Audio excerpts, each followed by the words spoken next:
Welcome to Surviving Bad, where we explore stories of survival, hope, and inspiration. Today we're going behind the scenes at the community level of substance abuse prevention. Problems and solutions often begin very close to home, and often with a close personal tragedy. Our guest, prevention specialist Sue Green from Dubuque and Al Fear with the Iowa Heroin Initiative, are here to share some insight on how to bring communities together to reduce not only youth substance abuse in the face of new and emerging drug threats in our communities, but also the problem with prescription drug abuse and heroin. Welcome to the show. Thanks, Peter. Thank you for joining us today. Sue, tell us a little bit about yourself and your life in Dubuque and what brings you here to be working on this issue in our communities. Thank you, Peter. Thanks for inviting us. I work for an agency called Helping Services for Northeast Iowa, and our agency works in many counties. I focus on Dubuque and Delaware counties, and I am a substance abuse prevention specialist. What are the primary targets of your organization in your community? The primary targets that I am funded to work on are around the substances alcohol, marijuana, and prescription drugs. That's what we're funded through the Iowa Department of Public Health to work on prevention in those areas. And what has been the trend over, say, the last 10 years in substance abuse with those substances in your area? Well, a little bit of good news, a little bit of bad news. We do see a reduction in the use of alcohol, especially among our youth. However, the marijuana is beginning to kind of ramp up, and the prescription drug use is way up. On that issue, we know prescription drugs have created a problem with heroin use. Al, that's a perfect opportunity to introduce you and have you tell us a little bit about yourself and why you're involved in this effort. Sure. I'm an officer with the Cedar Rapids Police Department. I'm currently in my 21st year of law enforcement. I'm assigned to the U.S. Attorney's Office, the Northern District of Iowa, and the Eastern Iowa Heroin Initiative. I was assigned to this position in response to all the heroin overdoses we've been experiencing in Eastern Iowa. And my job is primarily to go out and do community outreach with town hall meetings, presentations, different community groups, and as well as training for law enforcement and hospitals and physicians. I was recently at a major conference of governors, and the epidemic with heroin and prescription pain medications is referred to as the largest man-made epidemic in human history. And obviously we're feeling it here in Iowa. Sue, what are some of the things that have happened in Dubuque that have really raised the awareness of the community about this problem? Well, you know, we knew we had a problem in Dubuque County. When I met Al back in February, and we talked about having a town hall meeting just about the opioid epidemic in general, we planned for a town hall meeting in mid-April, and unfortunately just prior to our meeting, we lost several people to fatal overdoses of heroin or fentanyl-laced heroin. And so the awareness became very high. And as a result, we had a huge turnout at our town hall. We initially planned for about 100, 125 people, and we had over 600 people attend the town hall meeting. Now, Al, you come into this situation as a law enforcement guy, and Yep. you know, it's obviously frustrating when you do everything to follow the letter of the law and you see things falling between the cracks, because we're not talking about the precursor to the heroin problem and the overdoses we're seeing as being from an illegal drug. It's actually from a legal drug, Correct. prescribed pain relievers. What's been the attitude of your work and law enforcement in dealing with this issue? Well, one of my jobs as part of the initiative is to change the attitude of law enforcement, going from the attitude of, you know, when you come across someone who has heroin on them, we arrest them, we put them in jail, then we're done. And if we see them again, we'll just continue to put them in jail. However, that attitude needs to change, and it has pretty much nationwide, from heroin addiction or opioid addiction turning from a law enforcement issue into a medical issue. So now what we're hoping to do as we go on and we train the law enforcement agencies is to convince them, and instead of constantly putting the same person in jail and getting them out of the system and into recovery, and focusing our energies on the people who are dealing the narcotics. And if we come across people who are routinely using the drugs, we need to do whatever we can to get them counseling and on the road to recovery. Now, I really do want to focus a little bit on youth, but before we go there, what are the people like? These are not, you know, dirtbags and street people. These are normal people, average people, that are succumbing to this problem. Am I correct? Absolutely. It starts with something as simple as an injury or a dental procedure, and you get a prescription for a painkiller. And that kind of starts the whole cycle right there. And that's just enough to tilt the just odds enough. against someone's favor. Yes. Thank you for sharing these points. After a short break, we'll return and visit with Sue about her personal journey and take a look at how community prevention can work from her point of view.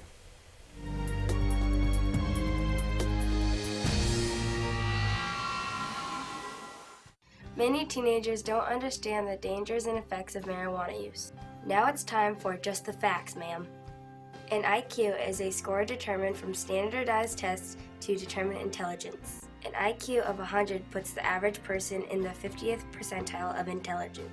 Regular marijuana use during teenage years can cause a long-term 8-point drop in IQ. A loss of 8 IQ points drops them to the 29th percentile. For more information, go to drugfreeiowa.org.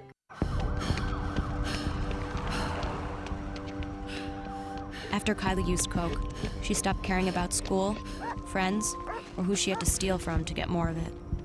The story of addiction is all too familiar, but you can change it. Sleeping in, Dad? If you or someone you know is in recovery from addiction, share your story with the partnership at drugfree.org, because your story can change someone else's. Hi, I'm Carnell. If you're like me, you spend a lot of time online, streaming shows, downloading files, and Skyping with family. That's why Mediacom recently boosted many of our internet speeds at no extra cost. We call it always faster internet because we're always improving to meet your needs. And when you combine improved speeds with hassle-free Wi-Fi, you get super fast speeds all over the house. So more gets done even faster. The power to make a good thing even better, the power to simplify.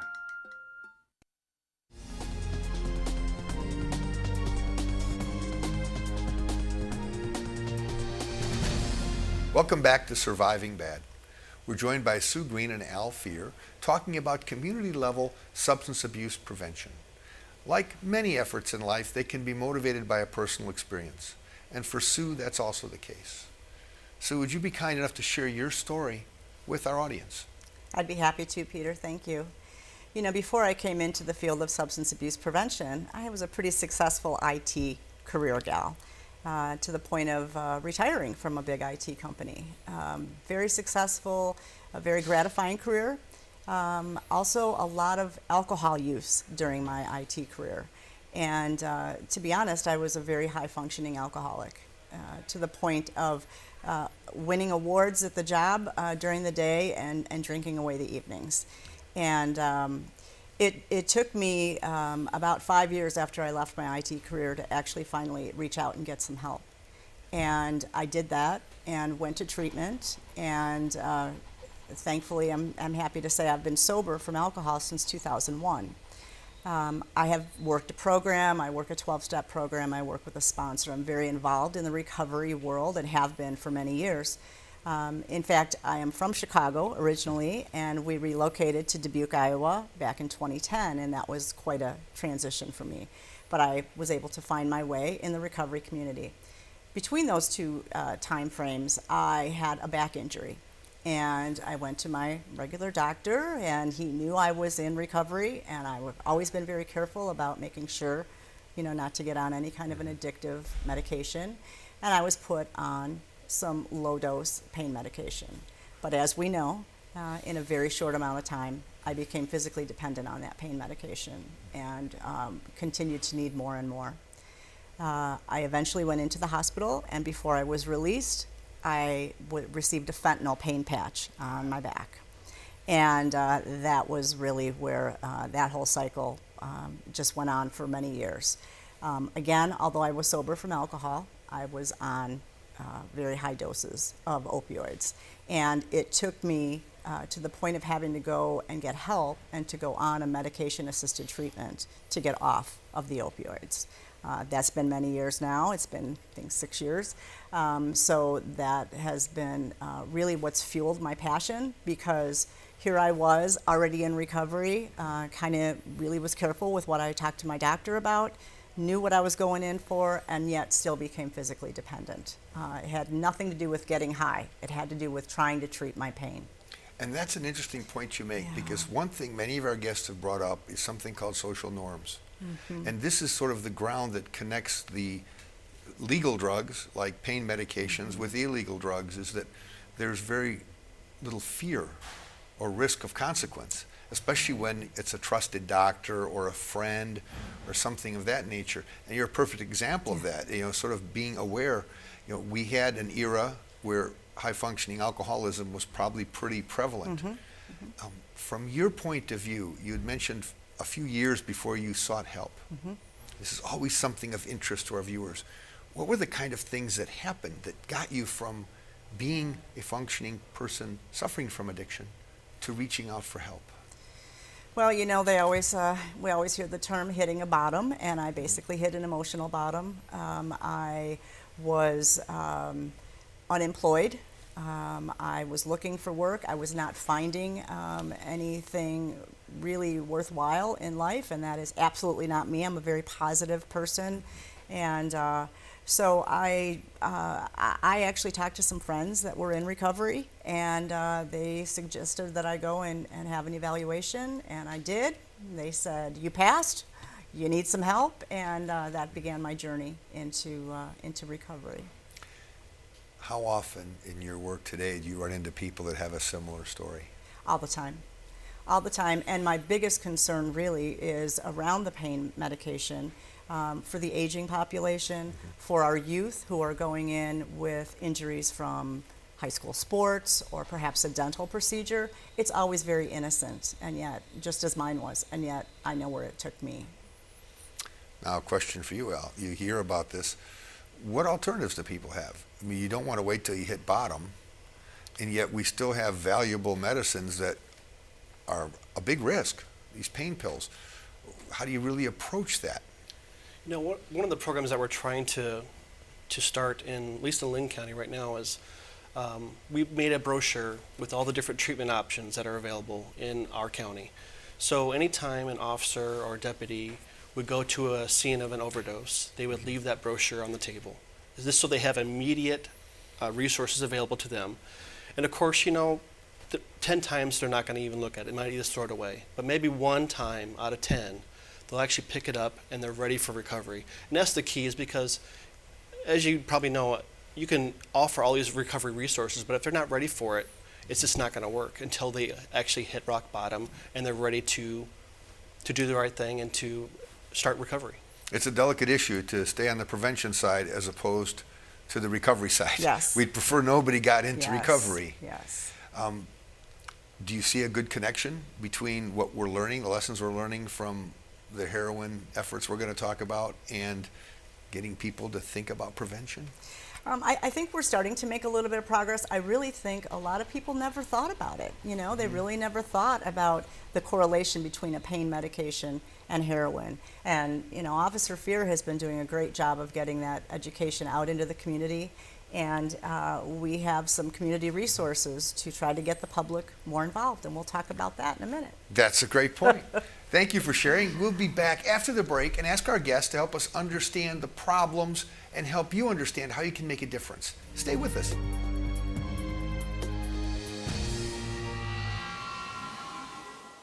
You may have heard about synthetic drugs in the news and the fact that more Iowa teenagers who use them are ending up in the hospital.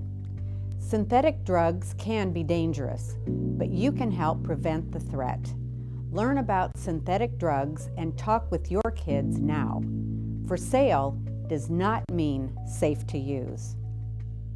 Get help at drugfreeiowa.org.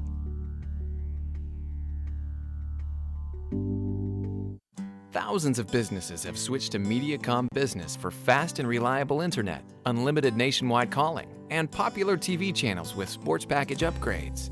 And now, with our new business mobile data, they stay connected on the go.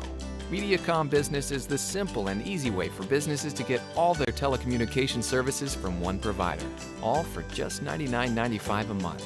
Get a free mobile hotspot device with all 4 services. Mediacom Business. How can we help you? So who's going to do what? I'll pack the dead batteries. Great.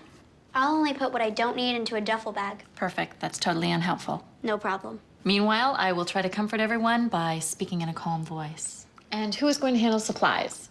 I can forget to do a list for us. Thanks, pal. We couldn't be any less prepared. I'm proud of you guys.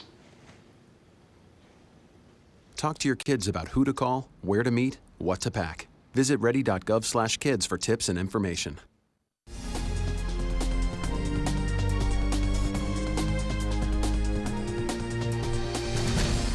Welcome back to Surviving Bad. We're joined by Sue Green and Al Fear. Al, with a long career in law enforcement, has firsthand experience when things can go seriously wrong. As a driving force with the Northeast Iowa Heroin Initiative, he's on the leading edge of a problem that has had almost 10 years to gain a foothold in Iowa. The prescription pain medication and heroin problem has been called the worst man-made epidemic in history. Al, that's a profound statement. And yet we know, just like problems start in a community, in a home with a couple of people, sometimes the solution's there. The effort that your organization is bringing to bear in Dubuque, why is it so important that you develop these connections with a community and build these resources? You know, the major tagline that we use for all of our town hall meetings is that the heroin epidemic is a national challenge with a community solution. And that's really the case. With all these issues that are coming into our communities, we need to come together and collaborate with all the different resources that we have available and fight this epidemic that's coming and tearing our families apart, and it's killing our citizens. You know, when I first started this program back in September of 2015, there's only 2 people doing this program, myself and then my counterpart who works in St. Louis. And my first question to her was, what's my target audience? Who do I need to go after? And her response was, everybody. And that is kind of shocking for someone coming into a new program. Throughout doing these town hall meetings, I've met a lot of really good people, a lot of people who are suffering from this addiction. And starting the group Crush has been a major advancement for us to get the community involved, working toward a common solution regarding the heroin epidemic. What does Crush stand for?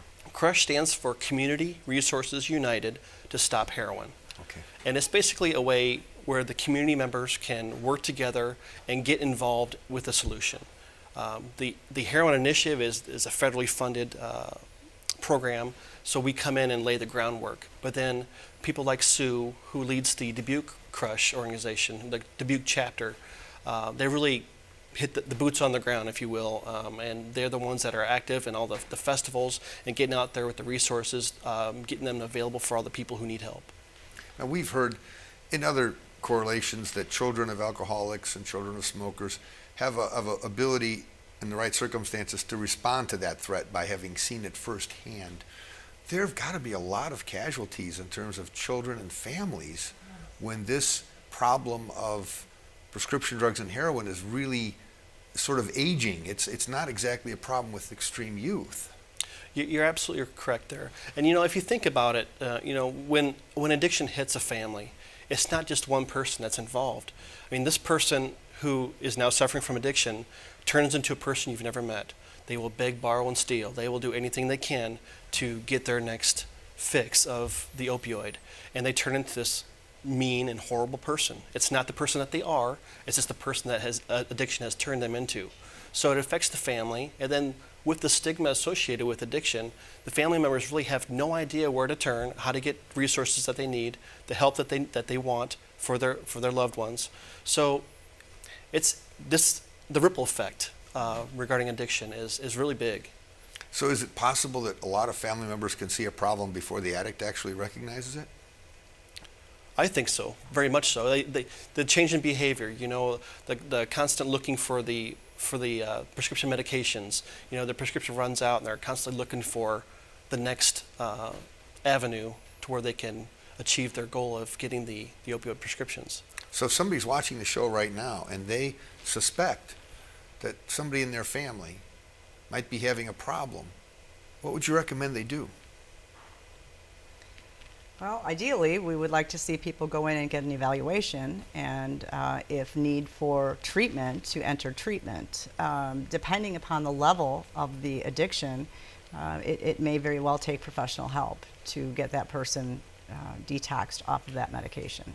Now, if somebody came to you telling you you needed to get help before you were ready, what would you have said? Yeah, I would have said, no, I'm not ready. Yeah, that's the problem. And so the problem here is if the problem gets to the point where somebody's ready, they might be dead. Yeah. It might be too late, because the whole dance with heroin and fentanyl and all the things replacing prescription drugs have deadly consequences. Yes. Absolutely. What are some of your recommendations, Al, when you're out talking to people? I mean, are we developing some kind of a technique for interventions for people? Well, you know, what we have found in our town halls and is talking to the community members around, as an example in Dubuque, they do not have a wide variety of treatment resources. They have a hospital, being Mercy and Turning Point in Dubuque, but other than that, there's not a detoxification facility, and the counseling services are very limited. So I think our job as Crush is to kind of fill the gap between the time when the person goes to the ER and looks for help or is in withdrawal to the point where they can actually get into a program and seek counseling. So we're hoping to be that resource for the people that are in need to bridge the gap and give them the things that they need. So then when we're dealing with that crisis situation and tragedy, what are the core messages that we're trying to get to youth in our communities?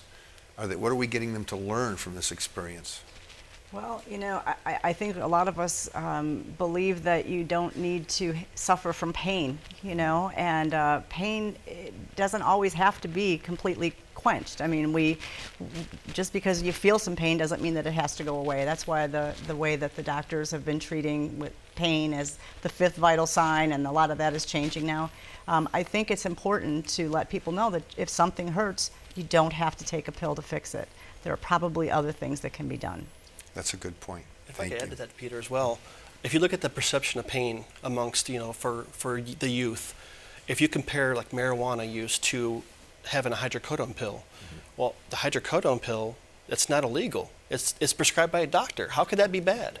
But if you use enough of that, obviously it's going to lead to addiction.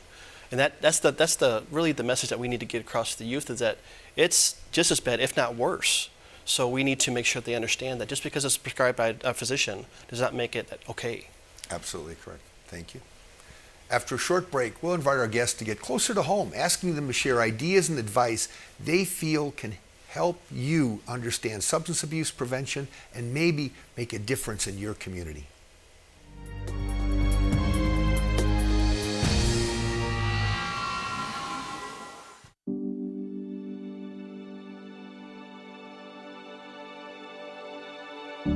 Children see magic in the world around them, and parents see the dangers. There is hope for the future if we face it together. Find out more about how you can protect your children from the risks of illegal drugs, prescription medications, and alcohol. Go to drugfreeiowa.org. I'm Quinn. At Mediacom, we believe customer service should be as simple as possible. So simple, in fact, you don't even have to dial a phone. All you need is our mobile care app, and you can request a call from a customer service agent, manage appointments, check for neighborhood outages, look up account info, and even reset equipment. And the best part, the mobile care app is absolutely free. The power to connect, right at your fingertips. The power to simplify. You wouldn't walk through the halls of your school naked, yet without thinking, many teens sext explicit photos of themselves to friends using cell phones, never thinking it'll go further. But once you hit send, you're exposed. You're out there in cyberspace for everyone to see. Sexting, it's dumb, it's dangerous, and it's against the law.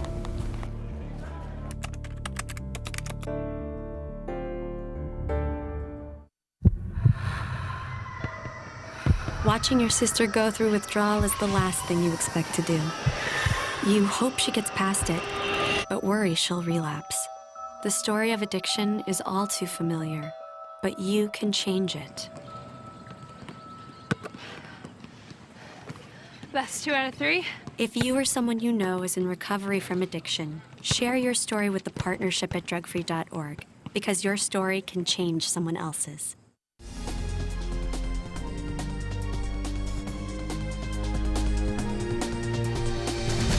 Welcome back to Surviving Bad. This is my favorite part, where we invite our guests to get up close and personal and share ideas and advice they feel is important for you. We know that it's very important to make the connection with youth and adults about the critical thinking skills they need. We've already made the point that legal or illegal doesn't matter. There are things that can be good for you and things that can be very dangerous. Share some advice for our listeners. Sure. I like to say that, we've already shown the link between the use of opioid prescription painkillers to the use of heroin. So if we could start with getting rid of the prescription painkillers that are unused, unwanted, or expired in your medicine cabinets, that's one step in the right direction, so they're not going to be on the street.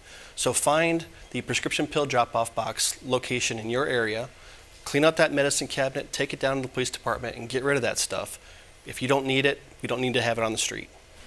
So, and one of our programs is the Pitch to Pills, and hopefully by the end of the year we're hoping to have at least one prescription pill drop-off box in every single county in the state by the end of the year. I know that there's boxes all over the state, and if you go to the Governor's Office of Drug Control Policy, they have a map of those near you. Sue, what about you? I would just ask people to be aware of what is happening in their families and their communities, and to get involved. We can't do this alone. Our prevention world is very small, and we have a very big problem. So we really could use help and get involved with the community as if possible. In our case, if you can join Crush, we'd love to have you. So when you look at statewide and advice to the people listening, as parents and prevention specialists, what's one tidbit of advice either one of you would give to somebody if they're facing this problem? I have two teenagers at home, and I love them with all my heart, but I spot check. That's the biggest thing. Even if you trust your kids are going to do silly things. So I would keep an eye on your children, spot check what they're doing. Not that you don't trust them, it's because you love them. That's what I would recommend. Make sure that the kids are staying on the right path. Thank you very much. We appreciate you sharing this information with us. Thank you for joining us today.